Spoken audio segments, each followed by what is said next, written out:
શહેરના તરસાલી વિસ્તારમાં પાણીની લાઇનની કામગીરી દરમિયાન લાઇનમાં ભંગાણ થતાં હજારો લીટર પાણીનો વેડફાટ થયો હતો.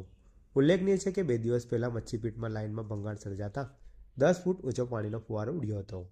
માંડ આ કામગીરી પૂરી થઈ હતી ત્યાં આજે તરસાલીમાં પાણીની લાઇન લીકેજ થતાં હજારો લીટર પાણીનો વેડફાટ થયો હતો. વડોદરા મ્યુનિસિપલ કોર્પોરેશન તંત્ર દ્વારા શહેરમાં વિકાસના નામે ઠેર ઠેર ખાડા ખોદવામાં આવ્યા છે.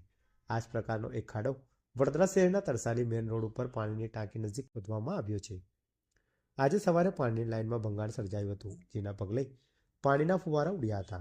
તરસાલી મુખ્ય રોડ પર પાણીની ટાંકી નજીક અર્બન હેલ્થ સેન્ટર પાસે પાણીની લાઇનમાં સર્જાયેલી ભંગાણના કારણે પાણીનો મોટો માત્રામાં વેડફાટ થયો હતો.